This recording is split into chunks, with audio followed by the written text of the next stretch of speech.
Madame, Monsieur, bonsoir et bienvenue dans votre émission hebdomadaire Débat News, comme chaque lundi à 9 h du soir. Et bien sûr, dans Débat News, nous revenons sur l'actualité nationale et internationale, sur des faits divers qui font toujours l'actualité. Et ce soir, mes invités, sur ma gauche, Monsieur Fawzi Eldoumi, membre du bureau exécutif de Nidé Tounes et homme d'affaires. Bienvenue et merci d'avoir accepté notre invitation. Bonsoir. Et bien sûr, sur ma droite, sur votre gauche, chers téléspectateurs, Monsieur Hedi Ben Abbès, porte-parole du CPR et secrétaire d'État au ministère des Affaires étrangères en charge de la région Asie et Amérique. Bienvenue. Bonsoir. Merci d'avoir accepté notre invitation. Merci pour votre invitation. Alors, nous allons commencer donc ce débat politique de fond, bien sûr, avec déjà pour commencer. Que fait le gouvernement aujourd'hui? Parce que beaucoup de gens pensent que ce gouvernement se comporte comme définitif et non provisoire. Alors, on voit de la censure, comme par exemple l'interview de Slim Chiboub. Certains disent que le gouvernement impose leurs hommes dans des postes clés. L'affaire de Semifel qui passe d'un juge à un autre. Des accords internationaux qui sont signés, je fais référence au Qatar et à la Tunisie. Alors, quelle est votre réaction par rapport à ça? Que fait l'opposition aujourd'hui, mais aussi les autres partis de la Troïka dont le CPR fait partie? Permettez-moi de faire une petite remarque formelle. Votre question met pêle-mêle plein de sujets en même temps. C'est-à-dire on passe de la politique étrangère aux nominations, à Saïm El Fehri, à la justice. C'est très difficile, en tout cas pour moi, de donner une réponse claire Je vais vous donner une et structurée. Aujourd'hui, que fait le gouvernement? Il y a des gens qui pensent que le gouvernement il n'est pas provisoire, mais il est définitif. On a l'impression que le gouvernement prend des actions, il est en train de s'occuper un peu du pays, impose ses hommes. Est-ce que c'est normal ou pas par rapport au CPR? Alors, quelle est votre réaction par rapport à ça? Vous me demandez si le gouvernement est définitif. Voilà. La réponse elle est très claire, ce gouvernement n'est pas définitif. C'est d'autant plus vrai que la Troïka a demandé avec beaucoup d'insistance, après avoir pris toutes les précautions nécessaires, pour que les élections puissent avoir lieu avant le 23 juin et de préférence même avant cette même date, avant l'été en tout cas. Preuve quand même que l'idée n'est absolument pas de rester ad vitam aeternam dans ce gouvernement, mais plutôt d'engager le pays dans un processus durable suite à des élections que nous souhaitons être tenues à la bonne date et dans la transparence la plus absolue. Donc ce gouvernement n'a aucune vocation à rester durablement. C'est anticonstitutionnel, si j'ose dire, même si la Constitution n'est pas encore écrite. En tout cas, la mini-constitution l'interdit. Je ne vois pas pourquoi on poserait une telle question qui me paraît absolument hors propos dès lors que la limite de ce gouvernement sera déterminée par l'achèvement de l'écriture de la Constitution et la tenue des prochaines élections. Et ça, ce n'est pas l'affaire du gouvernement. Nous sommes dans un État qui se veut démocratique. En tout cas, nous sommes partis pour établir un État démocratique. Il y a une séparation des pouvoirs. Il y a la constituante qui est chargée d'écrire la Constitution.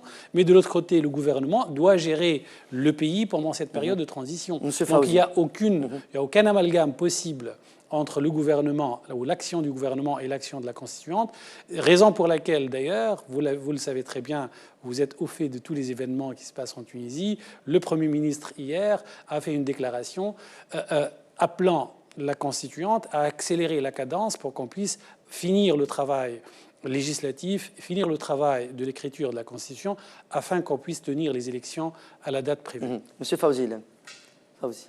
Alors, moi, je pense que ce gouvernement, comme a dit Sihed, n'est pas définitif. C'est un gouvernement provisoire pour la deuxième période de transition.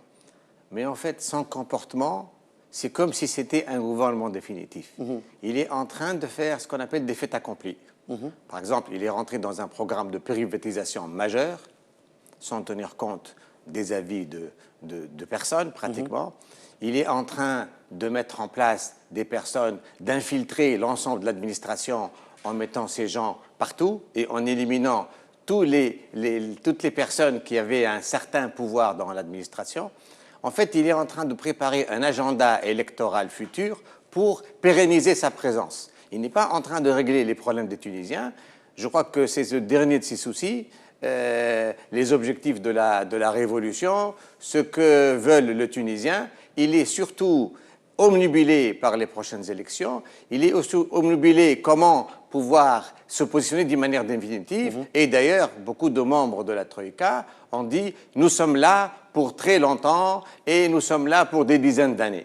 Alors Ça a été déclaré d'une manière claire et nette. Et comment ils comptent le faire? C'est le comportement qu'ils ont aujourd'hui pour rester de n'importe quelle manière. C'est pour ça qu'ils font durer en longueur la Constitution et tout ce qui se fait à la Constituante. Les dates des élections, on ne sait rien quand est-ce qu'elles vont avoir lieu. Rien n'a été fait. La justice transitionnelle, jusqu'à aujourd'hui, ils ont présenté une loi après 1 an et quelques de discussion, alors qu'on aurait pu le faire, puisqu'il y a beaucoup d'expériences de justice transitionnelle dans le monde et on aurait pu s'inspirer et aller assez vite. Donc l'impression que nous avons, c'est que ce gouvernement essaie de gagner du temps pour pouvoir prendre en main toutes les structures de l'État et en vue de se préparer aux prochaines élections et pérenniser sa présence. Vous allez rebondir sur ça, Sidi Ben Abbès, mais je reprends quand même quelque chose que j'ai. Le président Mansour Marzouki, dont vous êtes le porte-parole, il avait déclaré au moment de son installation à Carthage qu'il déciderait, en cas d'échec et après 6 mois de grâce, de démissionner. Qu'en pensez-vous? C'est ses propos. Je voudrais alors déjà rebondir sur ça et revenir sur cette question. Sur ce que monsieur vient de dire. J'ai l'impression que vous en connaissez un rayon sur la manière de prendre l'État en otage, puisque je crois que vous faisiez du moins partie de l'ancien régime, et donc vous savez très bien comment on peut mettre le grappin sur un pays et un État. Je peux vous rassurer, monsieur, que ça ne sera pas le cas. Nous sommes là pour construire la démocratie dans le pluralisme qui, pour nous, en tout cas au CPR, je crois même pour toute la Troïka, est un élément essentiel pour l'avenir du pays. Donc il n'y a absolument pas cette intention. Encore une fois, la date a été fixée par la Troïka. Il revient. Il a été décidé, mais ça a été enlevé, ça a été remis. C'est pas pour prendre position, mais pour prendre parti. Vous en prenez de position tout de même. Mais les faits sont là quand même. Je viens de vous renvoyer à la déclaration du Premier ministre d'hier. Ça ne date pas de. Il tient absolument à ce que ça soit. Accélérer les travaux de l'Assemblée. Pour que les élections. Nous n'avons toujours pas de date. Non, la date, on vous l'a donnée. On vous a donné un calendrier très très clair avec le premier tour et le deuxième tour pour que les élections puissent se terminer au plus tard le 23 juin. Donc on ne peut pas vous fournir une information plus explicite que cela. Et effectivement, ayant vu la cadence ou le rythme avec lequel travaille la Constituante, le Premier ministre a éprouvé le besoin de venir... avec les absences qu'il y a dans l'ANC, énormément d'absences, même du côté CPR. Il faut le reprocher aux membres de la Constituante. Encore une fois, il faut absolument faire la différence entre le gouvernement, l'action du gouvernement et l'action de la Constituante. Cet amalgame-là est dangereux même pour la démocratie. C'est vrai que par le passé, il y avait cet amalgame. Il n'y avait aucune différence entre l'exécutif et le législatif, puisque les deux parties subissaient les mêmes ordres qui venaient du palais de Carthage. Ce n'est plus le cas, et il faut que nous, en Tunisie, on apprenne qu'il puisse y avoir une séparation des pouvoirs et que chacun doit fonctionner en totale indépendance. Donc, pour répondre à votre question, tout d'abord, je ne suis pas le Vous êtes le porte-parole du CPR. Voilà, je suis le porte-parole du CPR. Je voulais dire le porte-parole du parti de Mansour. Absolument, absolument. Même s'il n'est que président... provisoire. Non. Président provisoire. Oui, il est président d'honneur du parti du CPR. Puisqu'en tant que président de la République, il doit être au-dessus des partis. Et c'est le cas, et il l'a démontré dans son comportement. Ça, je ne sais pas. C'est ce que vous dites. De toute façon, vous êtes observateur de la scène politique, et en toute objectivité, vous pouvez le vérifier. Alors, vous pouvez me trouver une déclaration ou une quelconque action qui empiète sur le parti et qui le fait sortir. M. Loumi de trouver ça. D'ailleurs, M. Loumi sait très bien que le président a invité tous les partis politiques et il s'est mis vraiment au-dessus de tout cela. Ceci étant, effectivement, il avait demandé une trêve de 6 mois. De grâce, une trêve de 6 mois. Trêve de 6 mois. Pour que le gouvernement puisse travailler et aboutir à quelques résultats tangibles. La question qui se pose aujourd'hui, est-ce que ce gouvernement a bénéficié ne serait-ce que d'un jour de trêve social, ne serait-ce que d'un jour sans barrage, ne serait-ce que d'un jour sans grève et sans occupation, etc. Tout cela a entravé l'action du gouvernement. Vous savez, quand on demande une trêve, c'est-à-dire une paix sociale pendant une période, et puis par la suite, on peut avoir toutes les revendications qu'on souhaite. Or, malheureusement, cette trêve-là, cette paix sociale n'a jamais eu lieu, de telle sorte que le gouvernement n'a jamais eu le temps de travailler de manière optimale afin qu'il puisse effectivement apporter à la population ce qu'elle attendait de ce gouvernement, sachant encore une fois que c'est un gouvernement de transition provisoire dans une transition, bien qu'il soit parfaitement légitime, élu par le peuple, et ça c'est quelque chose de nouveau. Certains n'ont pas encore eu la chance ou la possibilité de digérer ce fait, parce que nous n'avons jamais eu l'habitude d'avoir des représentants du peuple élus par le peuple pour le peuple.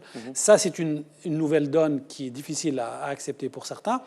Je peux comprendre, il y a toujours des nostalgiques et ça peut se comprendre.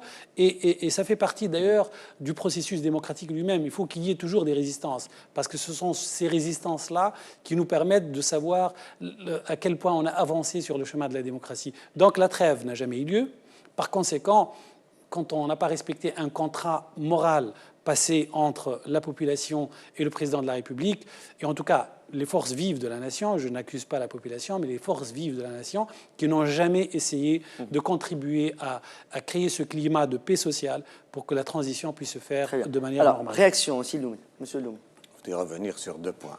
Allez-y. D'abord, l'infiltration de l'administration par la Troïka actuelle, c'est pas moi qui l'ai dite. C'est M. Moussa Marzouki qui a, dans le congrès du CPR, parlé de Nahda, qui est en train de mettre tous ces hommes et ces femmes partout dans tous les rouages de l'administration pour prendre le contrôle de l'administration. Ce n'est pas moi qui le dis. Pour ce qui concerne de l'ancienne administration, il disait il avait l'habitude d'avoir l'administration à son service. L'administration a été au service de la Révolution. Quand nous avons vu la première période de transition et même la deuxième période de transition, qui a tenu le pays? Il n'y avait pas de légitimité, il n'y avait pas de structure politique opérationnelle. C'est l'administration tunisienne qui a réussi à tenir le pays pendant la première période de transition et même la deuxième période de transition aujourd'hui, c'est tenu par l'administration tunisienne. Et à chaque fois qu'on voit quelque chose qui ne tourne pas rond, c'est toujours les politiques qui empêchent l'administration de travailler. Par exemple, si on prend le ministère de l'Intérieur. Le ministère de l'Intérieur, il y a eu... par M. Ali Araïf. Par M. Ali Araïf. Il y a eu une attaque sur l'ambassade des États-Unis. Le 14 septembre. Une attaque par des gens qui l'ont déclaré 10 jours à l'avance, qui se sont organisés dans une mosquée, qui ont fait une marche de 15 km pour atteindre l'ambassade et ils ont eu le temps de rentrer dans l'ambassade, de brûler des voitures, de casser des bâtiments, d'attaquer toutes les structures de l'ambassade. 4 morts, hein, je rappelle 4 morts. Et aussi, ils ont brûlé l'école américaine. Piller l'école américaine. Piller et brûler l'école américaine. Et même, ils ont pris les ordinateurs, comme quoi c'était un butin de guerre. Ce sont des faits concrets, hein, quand même. C'est un butin de guerre. Alors, pourquoi le ministère de l'Intérieur n'a pas réagi préventivement? Et pourtant, il existe ce qu'on appelle un plan Orsec, ou un plan de sécurisation, qui est fait avec toutes les ambassades, et particulièrement l'ambassade des États-Unis. Il y a un plan qui dit qu'il ne faut pas qu'il y ait une manifestation, et qu'on connaisse tous les objectifs de cette manifestation. Elle ne doit pas s'approcher de plus de 1 kilomètre de l'ambassade. Eh bien, tout le monde, il y avait ce programme, tout le monde savait ça, le ministère de l'Intérieur et les gens étaient capables d'empêcher tout ça, et pourtant, ça n'a pas été empêché parce que c'est une décision politique empêchant l'administration de travailler, nous disant ne bougez pas, laissez faire, et ne faites rien. Et c'est pour ça que l'ambassade a été vraiment attaquée d'une manière très, très sauvage par des personnes qui en savaient tout. Ça, c'est l'implication du politique par rapport à l'administration. Mais si on laisse l'administration travailler, il n'y a pas de problème. Moi, je me souviens des amis belges. Des amis belges, je leur ai dit, ils m'ont dit, ah, c'est la révolution en Tunisie, et comment ça se passe, et tout ça. On leur dit, bon, on n'a pas aujourd'hui un gouvernement légitime, il y a des gens qui manquent et tout ça. Et d'ailleurs, chez vous, en Belgique, il y avait pendant 1 an et demi sans gouvernement. Il m'a dit, vous savez, sans gouvernement, la Belgique a mieux marché qu'avec le gouvernement. Donc la Tunisie doit être sans gouvernement, elle va mieux marcher. Non, ça veut dire que l'administration tunisienne, elle est capable de tenir la Tunisie. D'ailleurs, on l'a vu. À la première période, rien ne s'est passé. À la deuxième, il y avait des coupures d'eau, il y avait des coupures d'électricité, il y avait des problèmes partout. Que proposez-vous Il y avait une fuite au baccalauréat. Quelle est la solution aujourd'hui alors? La solution, c'est de laisser l'administration travailler d'une manière indépendante. Je reviens vers vous. S'il y a des gens dans de l'administration qui en pensent, qui ne laissent pas cette indépendance, cela, je suis d'accord pour les mettre de côté. Mais d'une manière générale, l'administration tunisienne est honnête, elle a bien fonctionné et elle a surtout sauvé la révolution. Donc aujourd'hui, si on vient à l'accuser disant elle a été noyautée, c'est le noyautage actuel qui est en train d'être fait. Et d'ailleurs, ce qui s'est passé à Tataouine, c'est aussi la même chose. On va revenir sur la mort de Lotfi Nagel, sur les événements de Douarhiche. C'est les politiques qui sont en train de casser l'administration tunisienne. Allez-y, allez-y. Alors, Monsieur Benarbis. Pour que ça soit clair, je n'ai jamais évoqué la question de l'administration ici même. D'accord? Donc c'est vous qui avez mis maintenant. Vous avez dit que c'était notre faute d'avoir noyauté l'administration avant. Ce que vous avez dit, moi j'ai répondu à ce que vous avez dit. Non, j'ai tout simplement dit que par le passé, il y avait un amalgame entre l'exécutif et le législatif. C'est ce que j'ai dit. En revanche, je parlais de la trêve sociale qu'il fallait y avoir. Donc vous ne me suiviez pas, monsieur. Si, je parlais de la très bien suivi. C'était la première partie de votre intervention. Et après, vous êtes rentré dans autre chose. J'ai répondu à la première partie de votre intervention. Si vous permettez. J'ai parlé de la trêve sociale suite à la question de monsieur. Oui. Allez-y. Alors, réponse. Effectivement, l'administration tunisienne a très bien tenu le coup après la Révolution. Effectivement, et je les félicite pour cela. La question ne se pose pas. Non, mais la question ne se pose pas. Elle ne s'est jamais posée, en tout cas de mon point de vue et du point de vue de mon parti.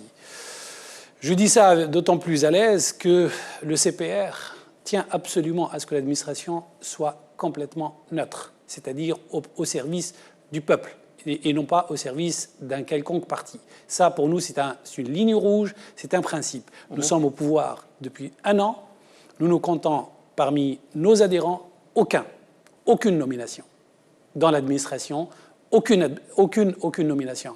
J'aimerais bien savoir si tous les partis puissent à leur tour garder cette distance, ce sentiment de bonne gouvernance et cette politique de bonne gouvernance. Donc le CPR est fier de sa position, en dépit de tout ce qu'on peut dire. Ce n'est pas un parti idéal, ce n'est pas un parti parfait. Nous avons nos petits problèmes, nous avons nos dysfonctionnements, et c'est tout à fait normal dans une phase de construction démocratique. Nous sommes tous en train d'apprendre ce que c'est la démocratie et le fonctionnement des institutions. Ceci étant, quand un parti comme le CPR, dès les premiers jours au pouvoir, tient le cap, en gardant cette attitude ferme par rapport aux nominations et l'indépendance de l'administration, on peut tout de même s'en féliciter. Je ne dis pas ça pour le parti, mais s'en féliciter en termes de citoyenneté. C'est-à-dire qu'en Tunisie, on est en train d'installer ou d'apprendre du moins une autre manière de se comporter avec l'administration, une autre manière de concevoir sa place dans la société. Pour nous, la question de la citoyenneté passe d'abord par la responsabilisation de tout le monde, des citoyens et bien entendu de l'élite en priorité. Nous sommes dans une situation... On finit avec ça, on passe à autre chose. Hein. Je vous laisse finir avec ça. Non, mais je voulais tout simplement dire à monsieur que par rapport à l'administration, nous n'avons aucun souci, parce que dans ces propos, on dirait que nous sommes contre l'administration. Bien au contraire, nous pensons que l'administration a réellement sauvé la Tunisie. Et dans tous mes déplacements à l'étranger, je prends toujours l'exemple. J'étais il y a 2 semaines à New York. Et il y a eu une coupure suite à Sandy, il y a eu une coupure d'eau et d'électricité et de chauffage, alors qu'il commençait à faire froid, pendant plus d'1 semaine, dans la nation la plus forte au monde. Et j'étais fier, comme un coq, en disant, nous, on a fait une révolution, il n'y a pas eu 1 heure de coupure d'eau, il n'y a pas eu 1 heure de coupure d'électricité. Donc, monsieur, n'essayez pas de... La première phase, mais la deuxième phase, c'est différent. N'essayez pas, monsieur... Non.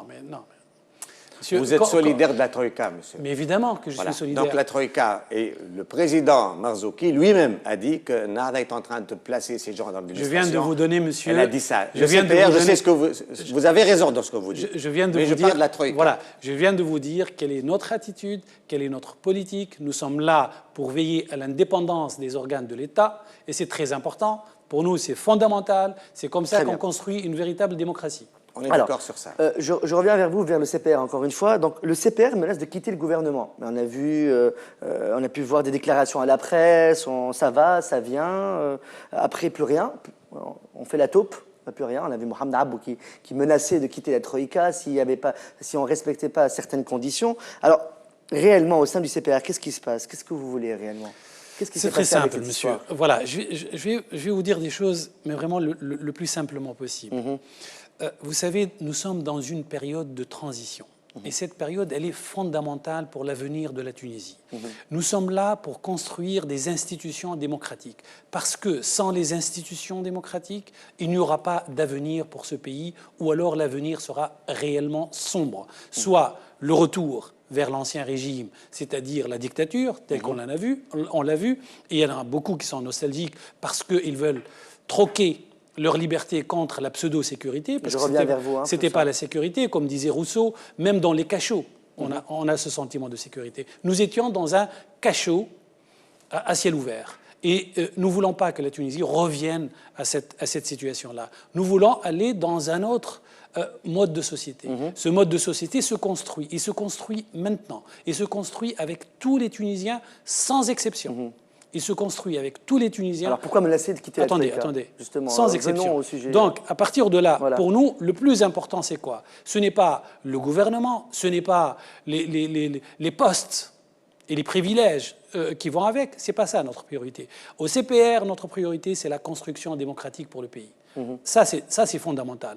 Là, on est intransigeant. Là, il y a des lignes rouges à ne jamais franchir. En revanche, à l'intérieur du gouvernement, nous pensons aussi avoir notre liberté de ton, et la liberté de dire là ça ne va pas, là ça va très bien, là il faut changer, et c'est ce qu'on a dit. Le CPR, quand il voit que les choses ne vont pas comme on l'aurait souhaité, il sort, et il réclame, et il met ses propositions sur la table. C'est ce que nous avons fait. On a demandé au sein de la Troïka, en toute transparence, et on l'a dit dans la presse, c'est parce qu'on veut que le peuple soit au courant de tout ce qui se passe. On est allé à la Troïka, avec qui on a un dialogue permanent, sans aucun problème, et on a dit, pour la gestion de la période qui reste par rapport aux élections, c'est-à-dire les 7 ou les 8 mois qui nous séparent des élections, on a fait tout le travail préparatoire jusque-là. Maintenant, il va falloir, comme disent les Anglais, te deliver. On doit faire du concret pour le peuple. Parce que le peuple nous a élus pour qu'on puisse, dans cette période-là, qui est très sensible, faire des réalisations concrètes. Et on est arrivé avec tout un programme qui, éventuellement, pour le mettre en place, nécessiterait, au conditionnel, un remaniement ministériel. C'est tout ce qu'on a dit. Il est évident que si, par la force des choses, on ne répondait pas favorablement à cette proposition, on serait amené à réviser notre position à l'intérieur de la Troïka. Et c'est ça la démocratie, et c'est ça la responsabilité. Alors, par rapport à ces propos? S'il est responsable de ses propos, je n'ai rien à dire sur ça. La seule chose, c'est que le CPR est solidaire de la Troïka, donc il ne peut pas dire aujourd'hui, moi, je ne... Il a quand même menacé de quitter la Troïka, si certains partis de la Troïka ne respectaient pas leurs conditions. La menace, ça ne veut rien dire. Il sait très bien qu'il ne peut pas quitter la Troïka. Et il sait très bien que cette position de président de la République qui a été donnée à M. Marzouki, alors qu'il est dans les élections, il n'a fait que 7000 voix, c'est quand même un cadeau extraordinaire qu'aucune personne n'aurait pu rêver d'avoir. Donc le prix de ce cadeau, il peut faire des tergiversations dans le sens... Parce que les électeurs qui vont voter pour CPR, ils n'ont pas voté pour Nahda. Ils ont voté pour un militant des droits de l'homme, un militant pour la démocratie, quelqu'un qui est laïque, entre guillemets. Ils n'ont pas opté pour un parti qui veut faire de la Tunisie un État religieux. Donc ils sont un peu... choqués par ça. Donc, pour un peu récupérer cet électorat, il faut avoir un discours un peu populiste, un peu démagogique pour dire non, moi je suis dans la Troïka, un peu à part, je vais démissionner, puis après il ne démissionne pas. S'il est réellement veut démissionner, allez-y, démissionnez. Mais moi, ce que je veux vous dire, il ne démissionnera jamais. Parce que cette position, il n'aurait jamais pu la prendre et peut-être qu'il ne pourra pas la prendre dans le futur. Donc ça, c'est un truc inespéré. Très bien. Et faire des menaces, ce n'est que du bluff, à mon sens. Parce que quelqu'un qui veut démissionner n'a pas besoin de menacer. Il dit, voilà, moi je ne suis pas d'accord, je démissionne. Et puis c'est tout. Il n'a pas à faire ça. Ça, c'est pour dire, ah bon, et puis je veux démissionner, mais un peu ce que disaient plein de gens. Moi, je veux démissionner, mais bon, mes cadres ont dit non, ou les gens du parti ont refusé, ou vous trouvez n'importe quelle excuse, alors que c'est lui le président du parti, c'est lui qui a engagé le CPR dans ce choix de coalition. Donc, s'il veut démissionner, montrez-moi qu'il démissionne. Ça, pour moi, je ne crois pas un millionième de seconde que c'est son intention. Très bien. Alors, une question, on va pas réagir, on va pas s'éterniser sur ça. Que pensez-vous des gens qui disent que Nidetouns, il y a beaucoup d'RCDistes? Quelle est votre réaction par rapport à ça? Alors, beaucoup de gens ont dit ça, hein, on l'a vu, oui, les RCDistes, ils ont fait leur parti, c'est Nidetouns. Je reviens aussi sur une autre chose. Il y en a qui disent que parfois on cherche à fuir le Satan en se jetant dans les bras du démon. Est-ce que c'est le cas des gens qui intègrent le CPR aujourd'hui, en ce moment? C'est pas le CPR, Nidetouns. Le CPR, excusez-moi, de Nidetouns. Excusez-moi. Hein. Cette question de destouriens ou de RCDistes, il y a en Tunisie 3 millions de RCDistes, si vous voulez, ou 3 millions de direct ou indirect. Direct ou indirect, parce que les familles, parce que le destourien, c'est des familles. C'est un peu dans le Parti démocrate aux États-Unis. Vous avez sur ça, le Parti démocrate et vous avez le Parti républicain. Il n'y a pas eu un troisième parti. Depuis 200 ans, c'est toujours les mêmes. Parce que c'est culturel. Un peu quelqu'un qui est espérantiste, qui fait à l'espérance. Son grand-père est espérantiste, son père est espérantiste, lui-même est espérantiste et même son fils est... Donc il y a un côté culturel.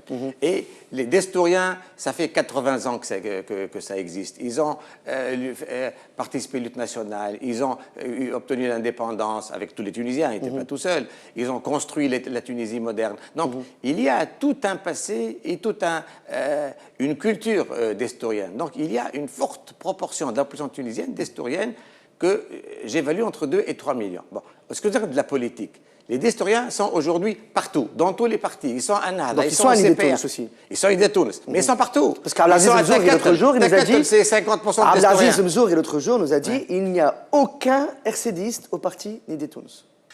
Je peux vous remontrer la vidéo. Hein. Je ne sais pas ce qu'a dit si Abdelaziz... Pourtant, il fait partie de Nidetouns. D'accord. Je pense qu'il y a un problème de communication au sein du parti. Non, il n'y a pas de problème de communication. Il n'y a aucune exclusion à Nidetouns. Nidetouns est ouvert à toutes les forces politiques, y compris les gens du CPR, et y compris Nahda. Donc c'est un parti qui se veut populaire, qui accepte toutes les tendances, et il y aura à l'intérieur de ce parti des courants. Bon, parmi les tendances, il y a la tendance destourienne. Elle va exister dans Nidetouns comme elle existe partout ailleurs. Dans tous les partis politiques aujourd'hui, vous trouvez des destouriens et des RCDistes. Donc au CPR, il y a des tous les destouriens, partis, dans l'administration, puisqu'ils sont 3 millions. Ils sont forcément partout. Et bien sûr, les CPR, ils sont à la présidence de la République. Vous avez des gens autonomiques qui sont des destouriens des CPR. Celui qui a été nommé, par exemple, qui est un ami personnel et que j'estime beaucoup,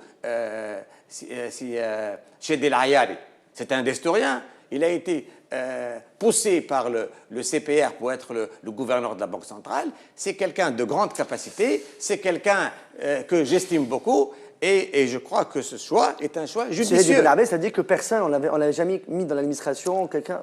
C'est un destourien pur et dur, il n'y a pas de doute là-dessus. Mais c'est bien. Mais je dis que c'est bien. Non, c'est pas bien. C'est partout. Je vais vous répondre. Tout d'abord, il y a un problème linguistique, en tout cas, et je crois que c'est fait sciemment de la part de M. Loumé. Quand il parle de destouriens, il évite soigneusement de parler de RCDistes. Alors, il y a deux choses différentes.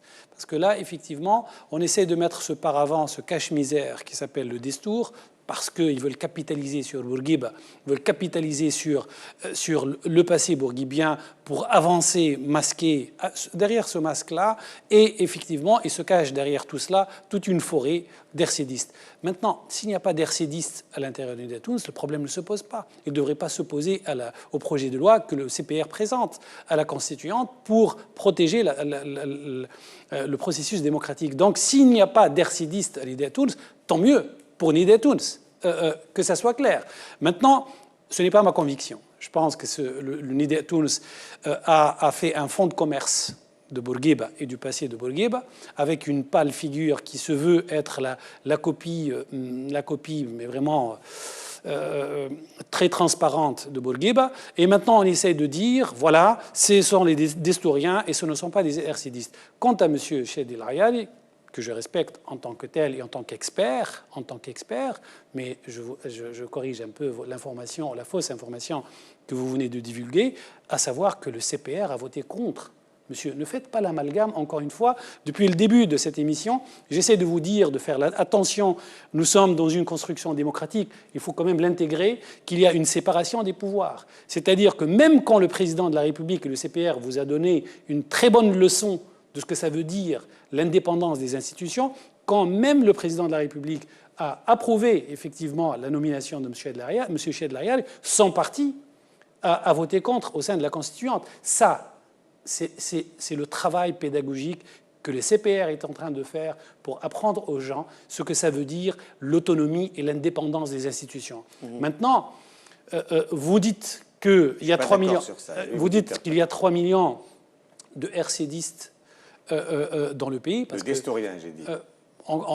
Là, de RCD, si vous voulez. Oui, parce que sinon c'est une contradiction historique. Donc il vaut mieux faire justement cet amalgame qui est encore une fois le fonds de commerce d'Unidad Tounes, même si ce n'est pas le propos aujourd'hui, je n'ai pas envie de parler d'Unidad Tounes. Mais ceci étant, voilà, il est dans le paysage politique. Pour moi, c'est une bulle médiatique et financière. Pas plus que ça. Ils ont voulu faire du 23 octobre le moment où le gouvernement doit chuter. Ils ont fait toute une campagne avant pour déstabiliser, pour créer un non-événement. Et effectivement, c'était un véritable non-événement, puisqu'il ne s'est rien passé le 23 octobre, puisqu'ils ont appelé à la fin de la légitimité, à la fin de ceci, cela, avec un jeu de mots, honnêtement, et c'est là où on a vu que les Tunisiens ne sont pas dupes. C'est-à-dire on peut avoir tout l'argent qu'on veut, on peut avoir tout le pouvoir médiatique qu'on veut, mais les Tunisiens savent faire la différence. Vous savez, quand on parle des RCDistes, je vais vous raconter une petite maxime. Alors vite fait. Mais vite fait. Il y a un scorpion qui voulait traverser une rivière. Il ne sait pas nager, le scorpion. Il a demandé à une grenouille de le transporter pour qu'il puisse traverser. La grenouille a dit, vous allez me piquer. Il a dit, mais non, je ne peux pas vous piquer, puisque si je vous pique, on va se noyer tous les deux. Au milieu de la rivière, le scorpion pique. Ça veut dire quoi ? Quelle est la conclusion qu'on doit en tirer ? C'est que la morale de cette histoire. La morale de cette histoire, c'est que la nature l'emporte. Celui qui a fonctionné pendant des années avec l'idée d'un parti unique, avec l'idée d'avoir tout entre les mêmes mains, avec l'idée que l'autre, quelle que soit son opinion, ne doit pas exister s'il ne rentre pas dans les rangs. Toute cette culture, c'est très très difficile de l'effacer du jour au lendemain. C'est pour ça que nous avons pris l'initiative au CPR de faire ce projet de loi, qui n'est absolument pas un projet de loi pour exclure qui que ce soit. C'est tout simplement les leaders, les gens qui ont pris des responsabilités. Au sein du RCD. Au sein du RCD, et qui se comptent. Ce n'est pas les 3 millions, justement. C'est des postes clés, qu'ils ont eu des postes clés. Absolument, absolument. Ça veut dire quoi ? Qui étaient les maîtres d'œuvre de la répression, les maîtres d'œuvre de la dictature, les maîtres d'œuvre de la surveillance du voisin, etc. Et vous savez très bien comment on a vécu pendant 23 ans. Donc ces gens-là ne peuvent, en tout cas logiquement, être dans une phase de construction. Quand quelqu'un a eu toute sa vie cette culture de répression, de dictature, de contrôle, comment peut-il, du jour au lendemain, se transformer en démocrate qui va construire les institutions démocratiques aux côtés des gens qui étaient réprimés par le passé ? Alors, Monsieur Lomi, réaction. Cette image est très intéressante. Quand il dit, je connais très bien cette histoire de scorpions et de grenouilles qui traversent la rivière. Aujourd'hui, quand on va à la Constituante, il y a des gens qui veulent mettre le sharia comme la source unique de la législation. Est-ce que ces gens-là, qui ont aujourd'hui accepté l'article 1, qui était, je rappelle, fait par les Destouriens. À l'époque, les Destouriens, quand ils étaient 100% à la première constituante de 57, qui s'est achevée en 59, c'était la constitution de 59, ils ont mis l'article 1 que la Tunisie est un pays dans le régime de la République, la religion est l'islam et la langue est l'arabe. Ces gens-là avaient 100% de l'Assemblée constituante, et pourtant, ils ont mis l'article premier qui est lié à la religion. Aujourd'hui, avec seulement 42%, et avec la Troïka, ces gens voulaient mettre que la charia, c'est la source unique des lois en Tunisie. Est-ce que vous pensez que ces gens ont changé d'avis maintenant? Ils n'ont pas changé d'avis. S'ils vont gagner les prochaines élections, donc ils l'ont dit à plusieurs reprises, s'ils gagnent les prochaines élections, ils vont réviser la Constitution pour remettre ce truc-là. Et est-ce que vous pensez que quand ils disent que la femme c'est le complément de l'homme, est-ce que vous pensez qu'ils ont changé d'avis en disant maintenant c'est l'égalité? Ils n'ont pas changé d'avis. Donc s'ils vont gagner les prochaines élections, ils vont revenir dans ce sens-là. Donc, son exemple s'applique à tout le monde. Il s'applique au CPR qui veut, il a dit, bon, nous, on n'a pas mis des potences. Quand on dit on n'a pas mis des potences, c'est qu'on y a pensé. On a pensé mettre des potences. Donc, ils vont revenir à cette chose-là. Donc, ils continuent dans la même logique. Quand Monsieur le Président de la République provisoire, il dit 50 ans de ruine, de ruine, alors que nous sommes un des meilleurs pays d'Afrique, que depuis 50 ans, la Tunisie, elle a fait des progrès fantastiques. Et il dit 50 ans de ruine.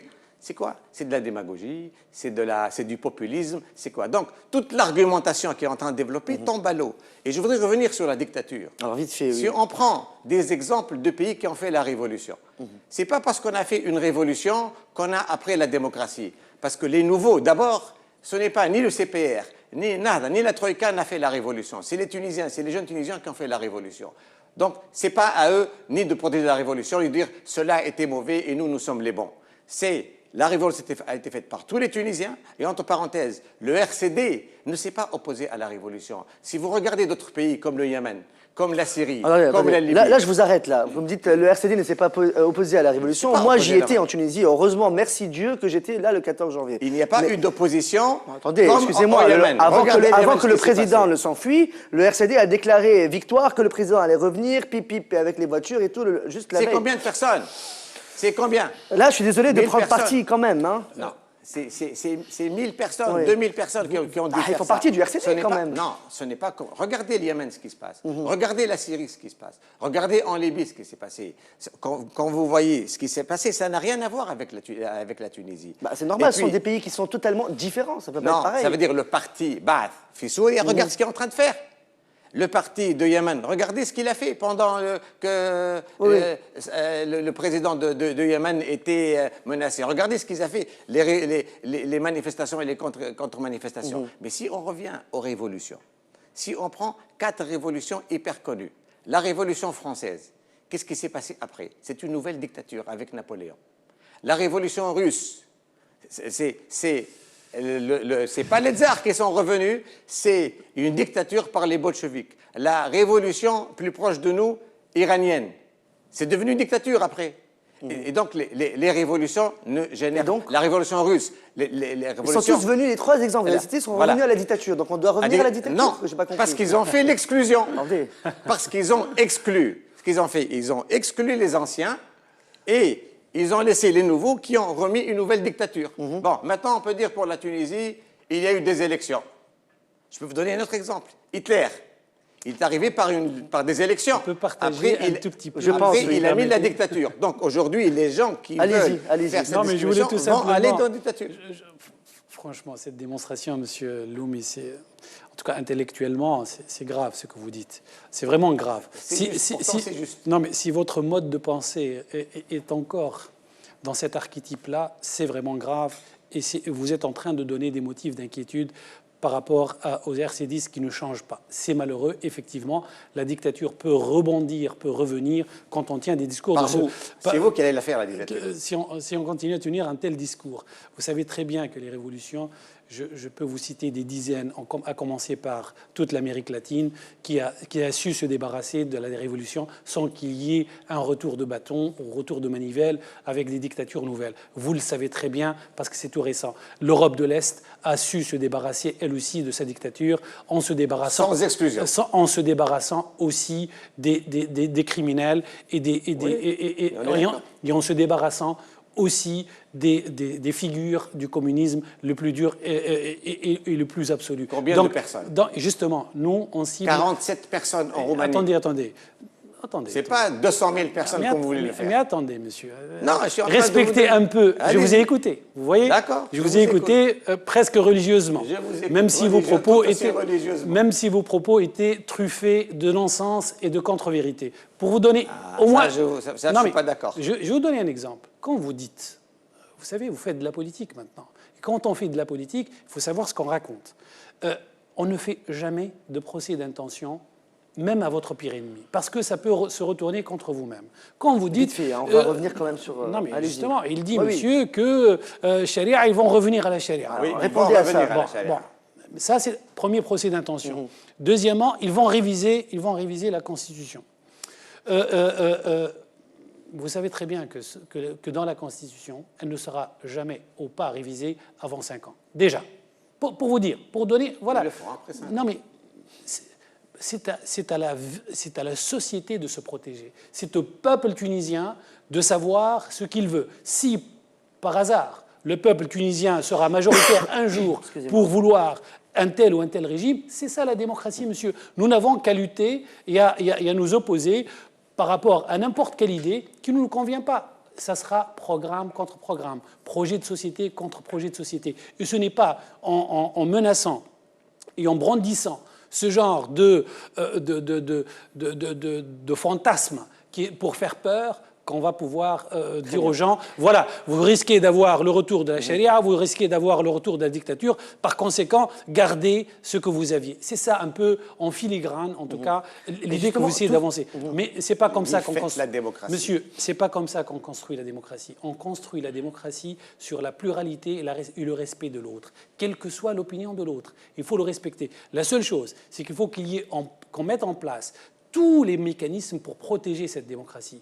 Et le projet de loi fait par le CPR est un projet de loi qui vise à protéger la démocratie du retour, les relents, vous savez, les relents de la dictature qui reviennent. Encore une fois, vous essayez de vendre cette marchandise-là derrière le paravent des destours et derrière le paravent de cette peur. On fait peur aux gens, vous savez, beaucoup de gens l'ont fait avant vous et ça n'a jamais marché parce que le peuple maintenant a ouvert les yeux. Il sait très bien. Il y a les communications qui sont très développées. On voit ce qui se passe dans les pays démocratiques. On fait la part des choses. On fait la différence entre un régime autoritaire et un régime démocratique. Et les gens ne peuvent plus gober maintenant les vieilles salades, les vieux discours. Ils ont envie de regarder devant. Et pour regarder devant, il faut qu'on construise une démocratie saine, une démocratie respectueuse de l'autre, respectueuse de la diversité et de l'ouverture de ce pays. Ce pays ne vit que par son ouverture sur l'extérieur. Alors, on va passer sur autre chose, Monsieur Fawzi, s'il vous plaît. Juste, on va y revenir. Mais là, il ne faut pas oublier aussi donc, les événements de Douarich. La sécurité est très importante aux yeux des Tunisiens. Beaucoup ne se sentent pas encore en sécurité. Alors aujourd'hui, le salafisme, pour Nidetoun, où est-ce qu'il en est? Alors, est-ce que c'est quelque chose qui fait peur? Est-ce que c'est quelque chose de normal? Est-ce qu'on a vu aussi que la mort de Lotfi Nagda Tataouine, la responsabilité revient à qui? On a vu que le médecin légiste de Sfax a remis un rapport disant qu'il y a eu des traces de violence sur le corps de Lotfi Nagda. Alors, quelle est la position de Nidetoun sur ces propos? Bon, au niveau des salafistes, il y a deux catégories de salafistes. D'abord, les salafistes, c'est des Tunisiens comme les autres. Nous n'avons rien contre les salafistes. Il y a eu des grèves de la faim dans la prison, il y a eu quand même 2 morts, ce n'est pas rien. Est-ce que c'est la faute du gouvernement ou pas? Nous n'avons rien contre les salafistes. Il y a deux catégories. Il y a les salafistes qui sont pacifiques, qui ont des idées, qui veulent un peu les donner ou convaincre les gens. Salafistes intellectuels alors? Voilà, c'est des salafistes pacifiques. Entre parenthèses. Il y en a plein. La plupart d'ailleurs de ces salafistes sont des gens pacifiques. Donc cela, aucun problème. Il y a par contre les salafistes djihadistes qui ont fait les guerres. Comme le parti Tahrir alors? Non, Tahrir n'est pas djihadiste. Si. Vous devez revoir. Non. Le parti Tahrir, c'est un parti djihadiste, mais qui fait appel à la non-violence. C'est un peu contradictoire, mais c'est un parti djihadiste. Le djihad avec la non-violence, ça veut dire c'est pas de la violence. Nous, on parle de la partie violence. Bon, on n'est pas sur le parti Tahrir, allez-y. Bon, donc, je parle de la partie violence physique, ça veut dire attaquer les gens, comme c'est passé à Abdelleya, comme c'est passé à Bizer. Douad-Hishr. Ça, c'est le djihadisme. Le djihadiste, il doit être puni par la loi. On ne peut pas accepter quelqu'un qui utilise la violence, et même verbale. ni verbal, ni physique. Que ce soit un salafiste ou pas. Hein. Ça se fait ou pas. Ça, c'est Voilà. général. Ça, c'est la loi. Et c'est la loi qui s'applique aux partis politiques et aux associations et à toutes les institutions dans le pays. La seule force qui peut utiliser, pour ainsi dire, la force, c'est l'État. C'est le ministère de l'Intérieur ou c'est le ministère de... C'est la police qui frappe. C'est la police qui frappe pas, mais c'est la police qui doit, qui doit protéger les citoyens et qui doit protéger les biens des citoyens par les moyens nécessaires et légaux. Elle ne doit pas être aussi hors la loi. Donc, les deux structures qui sont véritablement orientées vers ça, c'est le ministère de l'Intérieur et le ministère de la Défense nationale. Au niveau de ce qui s'est passé à Tataouine, ce n'est pas les salafistes qui sont en cause. C'est la Ligue de protection des objets de la Révolution. C'est la nouvelle objectifs Ligue. de la Révolution, oui. Cette Ligue, en fait, est une milice. C'est une milice... De quel parti? C'est une milice du parti Nahda. Clair, c'est simple. Clair et net. D'ailleurs, toutes les personnes qui sont là-bas sont des gens de Nahda. Est-ce qu'on peut dire... Il y a une alors, petite je vous reprends sur participation ça. du CPR, mais par exemple, Takater ne participe pas. Je vous donne à Tataouine, il y a eu une réunion avant pour voir est-ce qu'ils vont faire cette marche puissante pacifique. pour casser... Non, pas elle n'est jamais pacifique. Ces ligues de protection de la Révolution ne sont jamais pacifiques. Ils vous font des menaces, du chantage. D'ailleurs, nous avons un événement à l'Ariana. Ils sont allés à l'hôtel où on avait cet événement. Ils ont menacé le propriétaire de l'hôtel, lui dire si vous acceptez cette manifestation chez vous, on va brûler l'hôtel. Vous savez que donc c'est de la violence, alors? Oui, vous savez que dans la loi, quand on menace de quelque chose, même si on exécution, l'intention. Voilà, l'intention. Si je dis, moi, je vais tuer cette personne, même si je ne la tue pas, je suis condamné comme si je l'avais tué, puisque j'avais l'intention de le faire. D'accord. Donc, si on applique la loi, même la menace ou le chantage est puni de la même manière, comme si... Est-ce qu'on peut dire que la mort de Lotfi Nagrev est un assassinat politique? Oui, c'est un lynchage. Il a été lynché par cette ligue de protection de la Révolution, qui est en réalité un peu les passedarans de l'Iran, qui sont là pour faire l'épuration ethnique ou qui sont faire l'épuration des gens qui sont... C'est un peu aussi comme la révolution culturelle en Chine. Les gens qui sont en train de faire l'épuration, tous les gens qui ne sont pas d'accord avec le communisme, il faut les mettre en prison ou les tuer ou les rééduquer.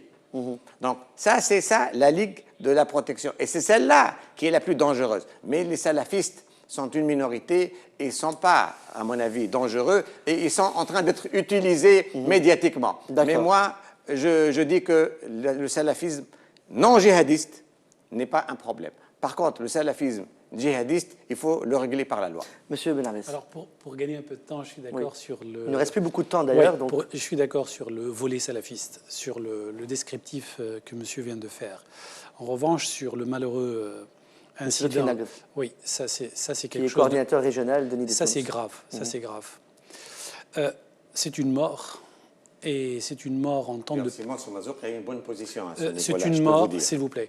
C'est une mort, et c'est une mort en temps de paix. Et elle est condamnable par tous les moyens. Parce que la violence, d'où qu'elle vienne, est condamnable. En revanche, il y a eu un manque de pudeur, et c'est le moins qu'on puisse dire, parce que je suis poli, un manque de pudeur d'utiliser cette mort à des fins politiques à peine 2 heures. Le défunt avait encore le sang chaud. Que monsieur, le président du parti de ce monsieur, organise une conférence de presse, jette l'anathème sur des partis politiques, accuse, distribue les bons et les mauvais points, sans prendre la moindre précaution juridique ou oratoire, ne serait-ce qu'oratoire, savoir parler aux gens, plutôt que non, je suis pas d'accord attiser le feu sur un point, parce qu'il faut dire que M. Khaled Tarouche... Attendez, moi je suis en train de faire un descriptif... J'ai le droit de vous interrompre sur un point, M. Hedi. Khaled Tarouche, quelques heures après la mort de Lotfi Nagrev, fait une déclaration à la presse disant que M. Lotfi Nagrev est mort par une crise cardiaque et n'a reçu aucun coup. Là, je ne parle pas du tout du... il fait partie du gouvernement. Le lendemain, c'est pas 2 heures après. C'était le lendemain. Moi, je parle de l'exploitation. Vous avez compris pourquoi je vous ai interrompu par rapport à ça? Je vous laisse terminer, alors. Moi, je ne suis pas rentré dans le dossier médical. Ce n'est pas mon propos. Je laisse ça à la justice et aux experts. J'ai beaucoup Le ministère de l'Intérieur s'est trompé quand même sur ça. Non, mais j'ai beaucoup de respect pour les institutions, pour me mêler du travail des experts médicaux ou du travail de la justice. Je laisse la justice faire son boulot. Ouais, la conférence, en revanche, oui. nous sommes là en train de faire un débat politique et je trouve qu'on donne un très mauvais message à la population quand des hommes et des femmes politiques se comportent de la sorte. Il faut absolument comprendre que l'exploitation éhontée d'une mort, on peut pas, atroce, l'exploiter de cette manière-là politiquement, dépêcher des responsables politiques pour aller capitaliser sur le corps de ce malheureux victime. Donc pour vous, ce n'est pas la Ligue de protection des droits Non, non, non, je parle de l'exploitation politique. Qui est responsable là? Attendez, je parle de l'exploitation politique. Il a jeté l'anathème sur le CPR. Aujourd'hui, sur les 8 arrestations qu'il y a, il n'y a pas un seul qui fait partie du CPR. Donc, vous voyez, c'est pour ça que je parlais de précautions oratoires, ne serait-ce qu'oratoires. Que dire des précautions juridiques avant de parler et d'accuser à tort les autres? Mais on voit là derrière une tentative, mais permettez-moi le terme, impudique. C'est vraiment le moins qu'on puisse dire. Impudique d'exploiter ce malheureux événement. Qui est responsable? Maintenant, je ne peux pas vous dire qui est le responsable. C'est à la justice de déterminer la responsabilité et de punir à juste titre, et comme il le faut, et comme il se doit, les personnes qui sont impliquées dans cette violence. Très bien. Ceci étant, tout le monde sait maintenant que la manifestation était pacifique, elle était organisée par plusieurs partis politiques, mais l'exploitation, encore une fois, politique, a mis les projecteurs sur Nahda, sur le Mu'tamar, et on a dit, bon, on va mettre le Takatel, on va le sortir, comme ça, dans l'opinion, ça passera encore mieux, pour mieux cibler les partis qui intéressent ce parti-là, parce que le CPR dérange beaucoup, et je vous expliquerai, si vous me donnerez tout à l'heure 1 ou 2 minutes, pourquoi le CPR dérange aujourd'hui dans le paysage politique tunisien. La manifestation était pacifique. Je crois que Jabhat Chabi a participé à la préparation. Plusieurs sociétés, plusieurs organisations. Après, on revient. Pourquoi le CPR dérange Attendez. Oui, exactement. J'aimerais bien voilà. vous en dire 2 mots. Voilà.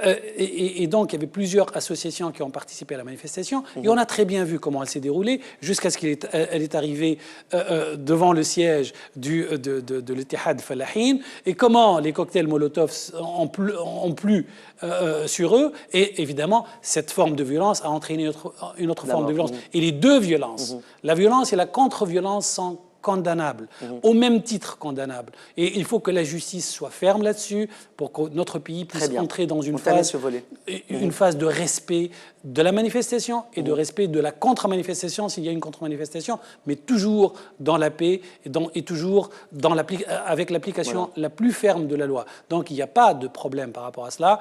Le problème, c'est comment les politiques, dans cette phase pédagogique où on devrait donner l'exemple et montrer que nous ne sommes pas avides d'exploiter de cette manière la plus abjecte un tel incident, et qu'il faut qu'on prenne un peu de l'auteur. Alors, justement, par rapport à ce que le CPR dérange en ce moment, je vais poser la question à M. Lo. Est-ce que le CPR dérange aujourd'hui? Pas du tout, ne dérange pas du tout. Très bien. Mais je vais dire pourquoi il dérange. Voilà. Mais je vais revenir sur un point, c'est que... Alors, vite fait. Il a dit que c'est Béji Khatib, s'il a exploité ça d'une manière. Lotfi Nagda est un martyr. Il a été lynché par cette ligue qui est censée protéger la révolution, alors que c'est une ligue, c'est une milice agressive et qui est en train de le faire partout en Tunisie. Quand il y a quelqu'un qui décède, d'abord, la conférence de presse a été faite le lendemain, ce n'est pas le jour du décès. Non, mais déclaration à la radio, c'était 2 heures après. Oui, mais la conférence de presse dans laquelle il a parlé de ce que vous dites, elle a eu lieu après. C'est le lendemain. Oui, mais il a fait des déclarations à la radio à peine 2 heures. Maintenant, quand vous avez un décès... Ça revient au même. Quand vous avez un décès ou une attaque en Syrie, ou vous avez quelque chose, vous avez toujours la réaction en temps réel. Quand vous avez un martyr, si Yasser Arafat est décédé, tout de suite les télévisions ont commencé à parler. C'est le contenu qui dérange. On n'a pas attendu 2 ou 3 jours. Mais le contenu, c'est un assassinat politique. Non. C'est un lynchage. C'est clair. Je parle des accusations. Monsieur, je ne parle pas des accusations. Des faits. Quand il accuse sans qu'il y ait le moindre début d'enquête dans cette affaire. Il y a une réunion. il y a eu une réunion et c'est les gens de chez vous qui Donc ont je dit la réunion. vais, je vais vous dire pourquoi le C'est CPR vous qui dérange. avez dit. Si vous Il y a permettez, eu monsieur réunion Loumi. et la réunion, il y avait les trois parties de la Troïka disant est-ce qu'on appuie ou pas cette attaque. C'est un peu comme le Ku Klux Klan qui va dans les attaques punitives. Ce sont des attaques punitives. Donc, ils sont allés pour faire une attaque punitive et pour dégager les personnes et pour les enlever par la force et pour tout casser.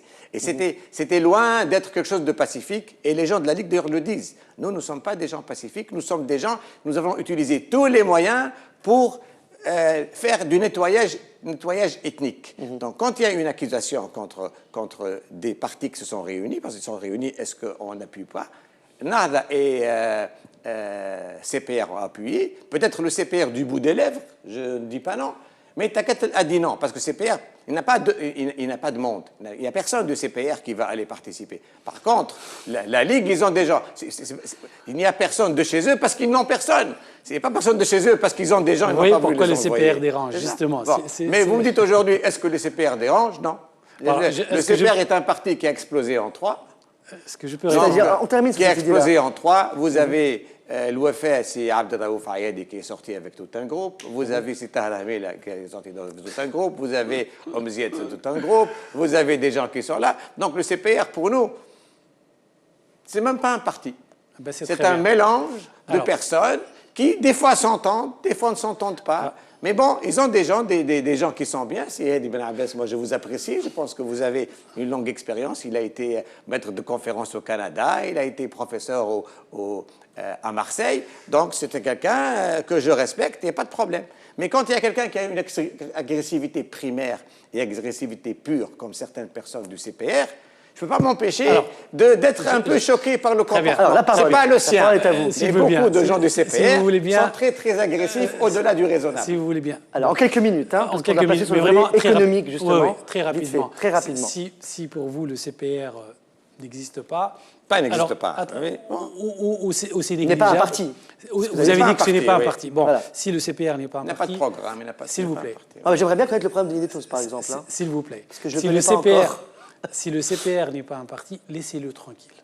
Arrêtez les attaques contre le CPR, et c'est bien pour ça que ça dérange. Je vais vous dire pourquoi. Vous savez, le paysage... Vous m'avez promis en quelques minutes. En quelques minutes, mais vraiment. C'est le CPR qui nous attaque, on ne s'attaque jamais. En quelques minutes. Vous savez, le paysage politique tunisien, depuis des années, c'était toujours la même caste.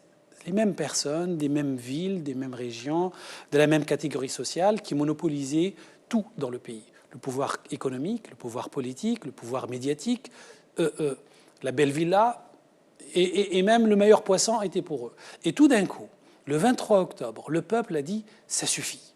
Ces gens-là, mettez-vous... Le 23 octobre? Oui, aux élections des 23 octobre. D'accord, ok, oui. Le peuple, qu'est-ce qu'il a dit? Il a dit « s'il vous plaît, ça va, on vous a assez vu, mettez-vous sur le côté, on va prendre les exclus, ceux qui étaient exilés. » On va donner la chance. Voilà, ceux qui étaient exilés, ceux qui étaient en prison, les opprimés d'hier, tout ce monde-là, on leur a dit, on va vous donner votre chance. Montrez-nous ce que vous pouvez faire. C'est ça ce qui s'est passé, c'est ça le message. Beaucoup de gens, et effectivement ceux qui étaient au pouvoir, l'ont toujours au travers de la gorge. Ils n'ont pas encore digéré cette volonté du peuple de vouloir à un moment donné dire « basta, on arrête, on prend autre chose et on essaye autre chose ». Il faut accepter ce fait, même si c'est provisoirement, mais acceptez-le comme étant un fait historique, une volonté du peuple qui s'est exprimée. Maintenant, pourquoi le CPR dérange? Parce que justement, le CPR fait partie de ces partis politiques, de ces personnes-là que le peuple, à un moment donné, a dit « nous, on vous donne la possibilité d'être le deuxième parti de la Tunisie.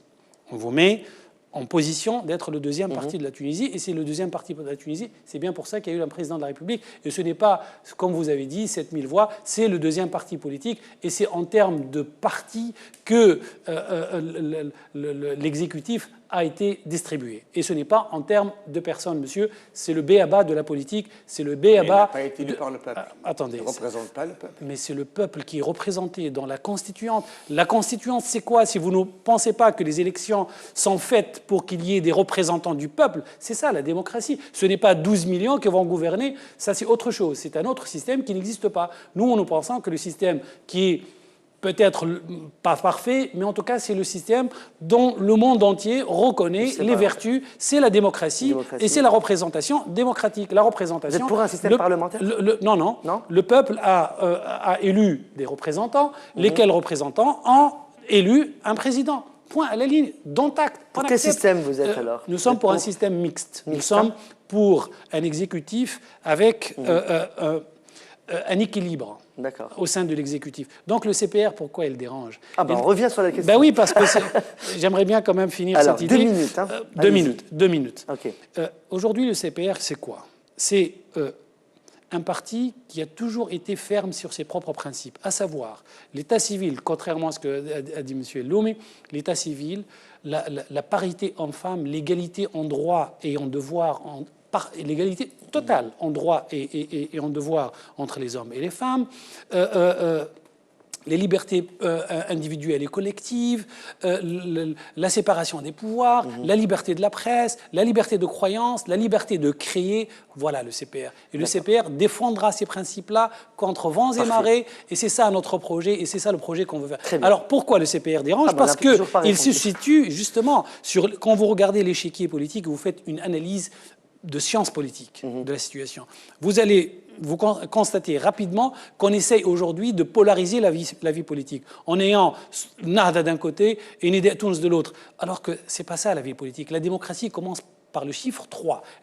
Si elle s'arrête au chiffre 2, c'est la fin de la démocratie. Et le CPR remplit parfaitement le centre parce qu'il correspond à la tunisianité. Il correspond à ce que la Tunisie veut, c'est-à-dire la modération, le respect et la citoyenneté. La modération dans tous les sens du terme, l'ouverture, mais en même temps l'authenticité, parce que nous sommes ancrés dans notre arabité et dans notre islam. Mais en même temps, nous sommes ouverts, nous voulons protéger les couches les moins favorisées dans la population, réduire le fossé qui sépare aussi bien les régions, mais aussi qui sépare les classes sociales. C'est ça le projet de société que le CPR a. Et c'est pour cela qu'il occupe cet espace du centre. On veut le dégager du centre pour qu'il reste cette polarisation qui est extrêmement dangereuse pour la démocratie en Tunisie. Très bien. Alors, je reviens... Nous, il ne nous dérange pas, CPR. Il peut déranger d'autres, pas nous. Tant mieux. D'accord. Bah, dans ces cas-là, c'est parfait. Alors, Monsieur Loumi, aujourd'hui, on a vu que le dossier de Semil Fehri, il y a beaucoup de polémiques autour de ça.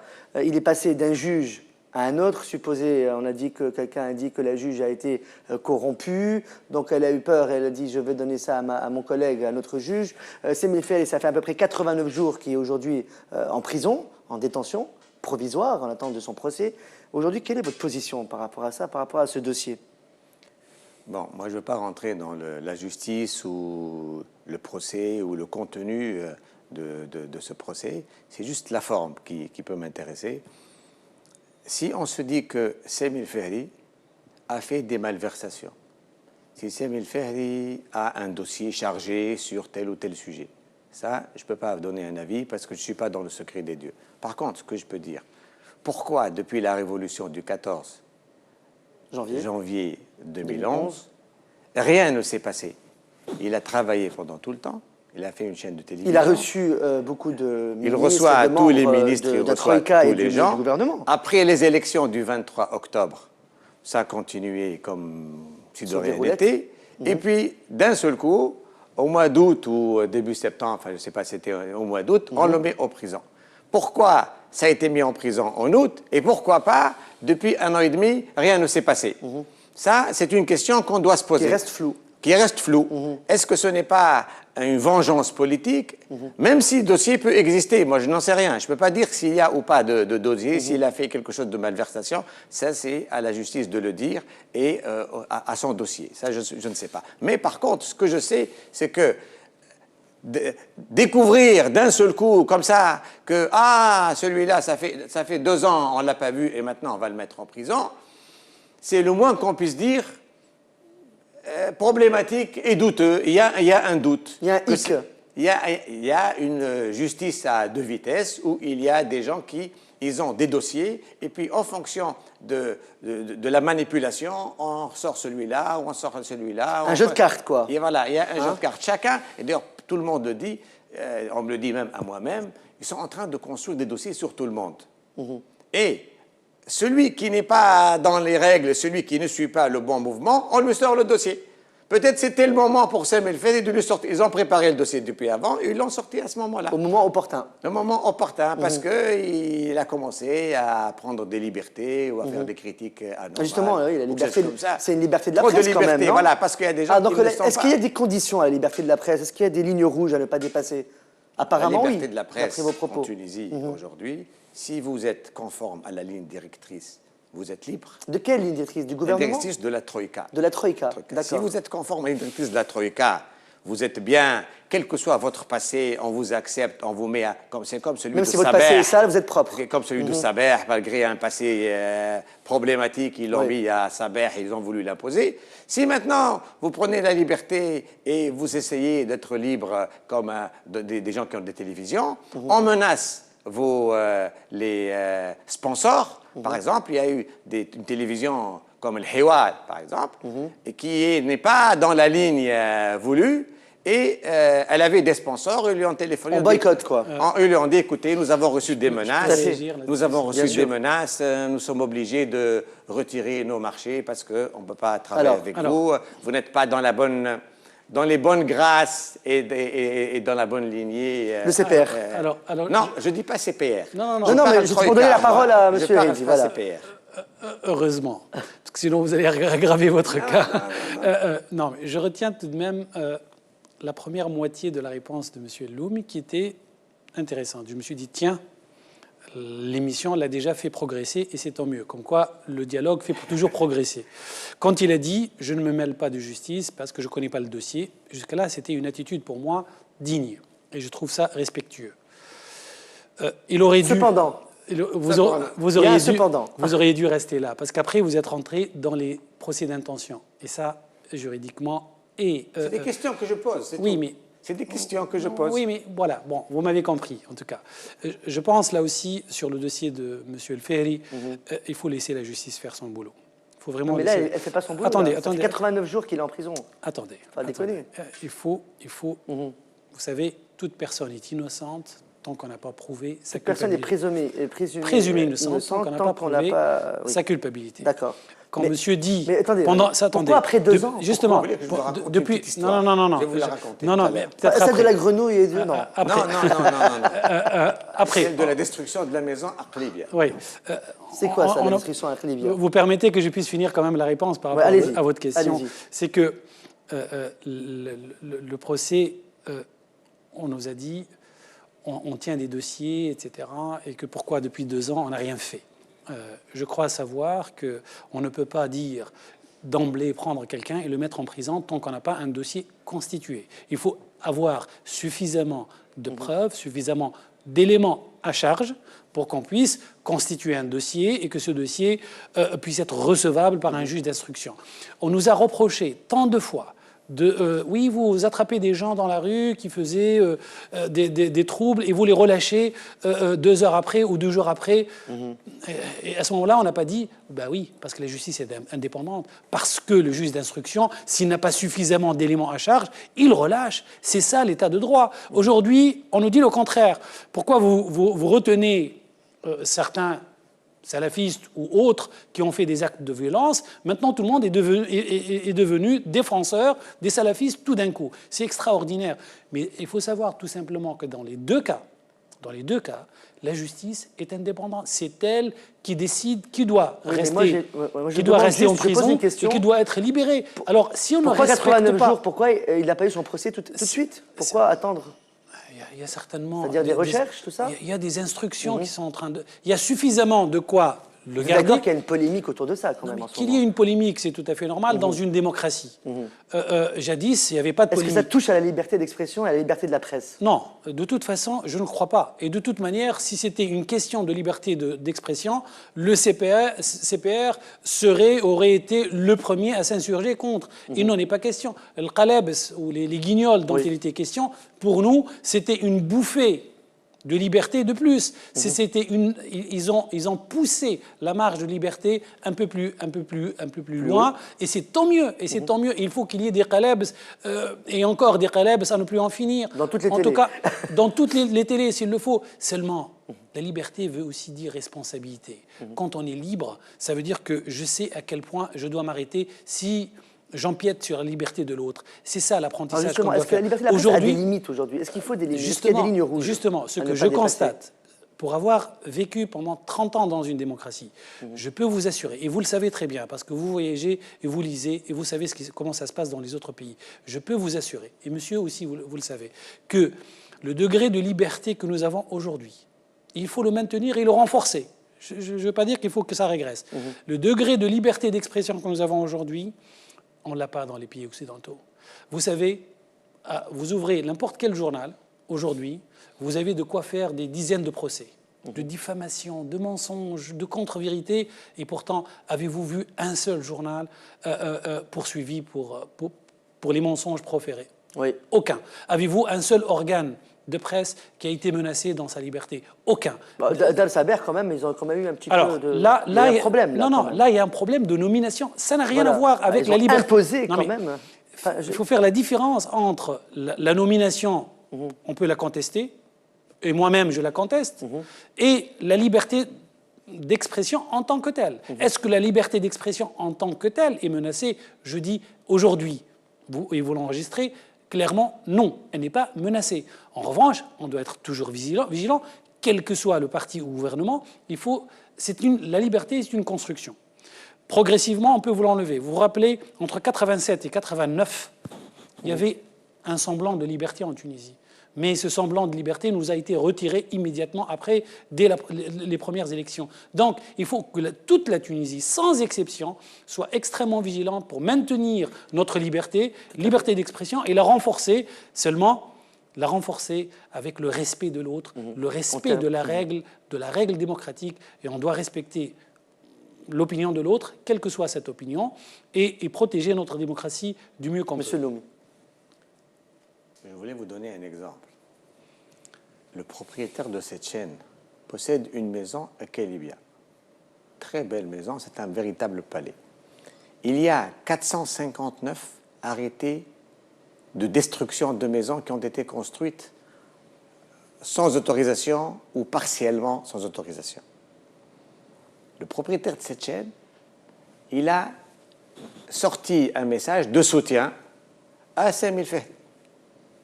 Le lendemain, les Trax et une entreprise ou des gens de la municipalité ou des gens sont arrivés chez lui à Kelibia et ils ont détruit l'ensemble de la maison. Une maison qui coûte peut-être 1 milliard.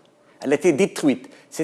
J'ai vu le film sur Facebook. C'est vraiment écœurant. C'est vraiment inacceptable actuellement. Construite illégalement. 400, vous l'avez dit non. au préalable. Hein. Il y a 459 arrêtés de destruction. Il en fait partie. Il en fait partie. Oui, mais ils ont détruit uniquement cette maison. Pourquoi ils n'ont pas détruit les 458 autres maisons? Uniquement celle-là, parce qu'il a sorti un truc de soutien, un message de soutien Tout d'abord, je ne suis absolument pas au courant de cette affaire, mais c'est totalement inacceptable. C'est vraiment de la vengeance. Je veux bien vous croire. Je veux bien vous croire, sauf que vous avez dit en préambule que il tombait sous le coup de la loi. Alors, la loi est égale pour tous, monsieur. Bien entendu. La loi n'est pas applicable à une personne. Elle est égale pour Samir Fehd, elle est égale pour vous, pour moi et pour Moussa Marzouki. Elle est égale pour tout le monde. Donc, on doit être puni de la même manière. Absolument. On n'est pas puni, appliquer la loi. On doit appliquer la loi de la même manière. S'il faut punir, c'est aussi de la même manière. Après, maintenant, vous dites que c'est une affaire de timing. Le timing était un peu curieux. Moi, je veux bien. Non, c'est le seul cas. Oui. Non, Il est loin d'être curieux. Je veux bien vous croire. Mais bon, c'est pas ça qui menace les libertés en Tunisie. L'application de la loi ne menace jamais les libertés. Après qu'on a avancé la date de destruction par rapport aux autres, à la limite, je veux bien sentimentalement... Soyez honnête. Non, soyez honnête. Je viens de vous dire, je veux bien vous croire que sentimentalement, ça nous fait de la peine. Mais qu'on ait appliqué... Mais attendez, monsieur. Qu'on ait appliqué la loi... Moi, je ne me fais pas... Est-ce que vous pensez que dans une démocratie qui est guidée par le gouvernement, c'est le gouvernement qui guide la démocratie, la liberté d'expression, la liberté de la presse, si jamais on transgresse cette limite, cette ligne rouge, par exemple, il y a le bâton qui revient? Est-ce que c'est ça? certainement Oui, pas. oui. Moi, Je pose une question, non, hein, mais- je n'affirme non, pas mais ça. Là encore, on est vraiment dans des fantasmes et des procès d'intention.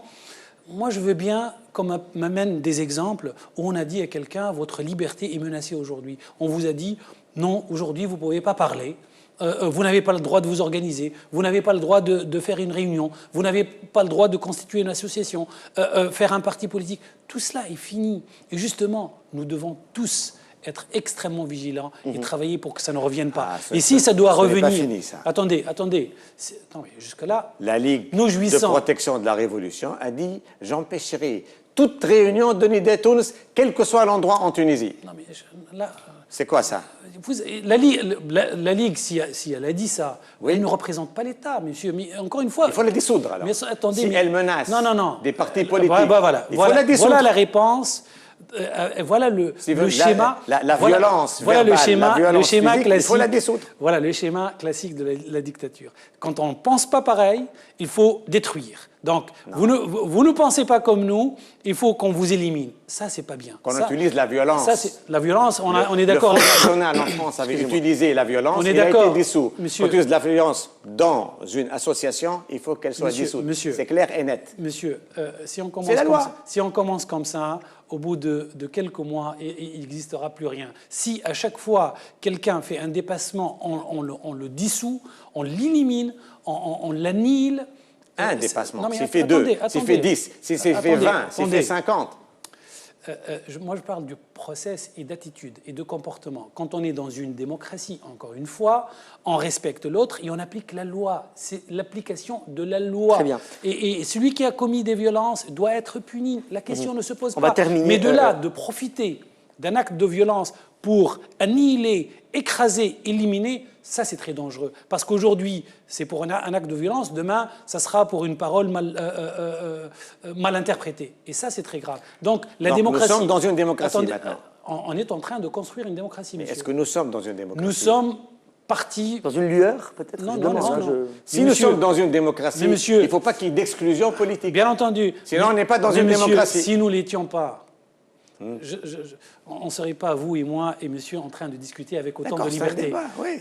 Monsieur, mais c'est un acquis Non, mais monumental. l'exclusion. C'est un acquis monumental, monsieur. Mais vous vous rendez pas C'est bien, compte c'est du bien. chemin qui a été fait par la Tunisie. Il faut capitaliser sur ce qui est fait et se projeter dans l'avenir et construire à partir de là. Et de ne pas dire, vous voyez, c'est risqué, etc. Voilà. Ayez l'assurance S'il vous de plaît. l'ancien On pour vous termine tout de rassurer suite, on parce termine. qu'il vous protège. On n'a jamais On la ne réponse. troquera jamais notre liberté On termine tout de suite. contre la S'il vous plaît, sécurité. il y a un truc qui est Jamais. très important, et ça, une minute chacun, et on termine le débat, on arrive vers la fin de cette émission. La députée, il y a une députée à l'ANC qui a voté pour ces deux autres députés qui étaient avec elle, enfin qui n'étaient pas présents dans l'ANC. Il y a eu une grande polémique autour de ça, elle a fraudé à l'ANC, et il paraît, selon beaucoup de dire, que l'ANC n'a aucun code de sanction pour l'ANC. Quelle est votre réponse par rapport à ça? Je trouve en que- 2 minutes chacun, en 2 et on minutes. termine. Je trouve que le comportement de certains élus n'est pas digne d'une démocratie. Voilà une phrase qui est très claire, affirmative. Maintenant, effectivement, comme on est dans une phase de construction, on s'est rendu compte que le règlement intérieur de la constituante n'est pas parfait. Parce qu'il a été conçu de manière théorique et la pratique de la démocratie fait évoluer la démocratie. Il faut qu'il y ait des erreurs comme ça pour qu'on puisse les éviter pour la prochaine fois. Je vais vous donner un autre exemple. Rappelez-vous de la polémique des prérogatives du président et du chef du gouvernement. Et comment toute la société s'est emparée de la question. Il va falloir qu'on définisse les prérogatives. Et ça, cet exemple-là, cette polémique qui pour certains était la fin de la démocratie, vous voyez, ça fonctionne mal. Pour moi, c'était extrêmement intéressant parce que d'abord, c'était pédagogique. Deuxièmement, on en tire les conséquences aujourd'hui pour que les prérogatives soient mieux définies, pour qu'il n'y ait plus d'accrochage entre les deux têtes de l'exécutif. Doit-elle être sanctionnée aujourd'hui? Je pense qu'il faut qu'il y ait des mécanismes de sanction et pour l'absentéisme et pour ce genre de... Allez, on termine. Allez-y. Moi, je crois que le programme le plus grave à l'ANC, c'est pas... C'est pas le fait d'avoir voté pour son confrère, d'accord. C'est pas, je sais pas si c'est voter ou donner la présence. C'est une présence, je pense. Non, c'était un vote. C'était le vote. Bon, le problème principal, c'est l'absence des députés dans les séances. Et il y a des députés qui ne viennent pendant des mois, ils ne viennent pas. C'est-à-dire que nous sommes en train de payer des salaires exorbitants. Nous sommes en train de payer les frais de déplacement. C'est les Tunisiens, c'est l'État tunisien et c'est le peuple tunisien qui est en train de payer le coût, le contribuable, oui. Le contribuable, le coût de cette assemblée pour qu'ils nous sortent une constitution valable. Et je vois qu'il y a plein de gens qui n'assistent pas. Quand on regarde les séances, il y a des absences partout. Donc, il y a une certaine démobilisation. Et les gens s'en foutent. Ça devient un peu comme une rente. Il a une rente. Personne. C'est quelqu'un qui travaille qui ne vient pas au boulot. Donc là, il faudrait prendre des sanctions contre les absences. Et d'ailleurs, elles existent, les sanctions. Si quelqu'un est 3 fois absent, il y a une sanction. Si quelqu'un... Et je propose que la meilleure sanction, c'est de supprimer des éléments de salaire. Absolument. C'est-à-dire que... Je suis d'accord avec voilà, monsieur. C'est-à-dire que s'il s'absente, on réduit le salaire. C'est un peu quelqu'un au boulot. S'il ne vient pas une journée, on déduit un jour dans son salaire. C'est ça ce qu'il faut faire. Mais si vous permettez, je suis d'accord avec vous sur la sanction, mais si vous permettez... je vais mettre ça dans un contexte plus large, parce que ça participe... On va finir. C'est un vrai problème. C'est un vrai problème. On finit là-dessus, s'il vous plaît. Oui, justement, le contexte plus large, c'est que malheureusement, une bonne partie de notre classe politique n'a pas encore conscience de ce que c'est une démocratie et de l'exemplarité d'un responsable politique. Il faut qu'il soit l'exemple à suivre. Aujourd'hui, malheureusement, ce n'est pas le cas. Et aussi bien dans les partis politiques qu'au sein de la Constituante. Pourquoi? Parce que l'échelle des valeurs n'est pas encore mise en place. L'échelle des valeurs, elle est encore inversée. On se sert d'abord avant de servir le pays. Voilà. Il faut que cette pyramide-là soit inversée. Vous êtes d'accord sur ce point-là? Qu'on pense à la Tunisie, qu'on pense à la Tunisie, qu'on pense à l'avenir de la Tunisie, parce que c'est ça ce qui nous intéresse. Ce ne sont pas les erreurs des uns et des autres, moi, qui me posent problème. C'est la construction démocratique et institutionnelle qui, pour moi, est primordiale. Et pour ce faire, il faut absolument qu'on ait la conscience de ce que ça veut dire une construction démocratique dans une phase de transition. C'est pour ça que les polémiques partisanes m'exaspèrent personnellement, et je trouve qu'elle est inutile, qu'elle est même contraire à l'éthique politique, qu'il faut qu'il y ait de l'éthique et de la morale dans la politique. Merci, Monsieur Hedi Ben Abbès, porte-parole du CPR et secrétaire d'État au ministère des Affaires étrangères en charge de la région Asie et Amérique. Merci d'être venu sur notre plateau pour un débat politique. Merci aussi à Monsieur Fawzi Loumi, membre du bureau exécutif du Parti Nidé Tounes et homme d'affaires. On rappelle aussi quand même que Monsieur Fawzi Loumi fait travailler beaucoup de Tunisiens dans ses entreprises et je pense que c'est grâce à des gens comme ça qu'on peut avancer et qu'on peut avoir du boulot, parce que c'est important. On n'a pas parlé de l'emploi, on n'a pas eu le temps de parler de tous les volets qu'on voulait, mais bon, on a essayé de faire 7000 emplois, voilà. Donc, qu'on essaye de faire un débat politique que tout le monde puisse comprendre. J'espère qu'on pourra dorénavant avoir un peu plus de temps pour débattre un peu de tous les volets politiques qu'on doit pour que le peuple tunisien puisse comprendre à peu près le programme de tel ou tel parti. Merci beaucoup d'être venu, d'avoir répondu présent. Mesdames, Messieurs, c'est la fin de ce programme de Débat News. On se retrouve lundi prochain pour un nouveau numéro de Débat News. Bonne soirée à vous sur Tunisna TV.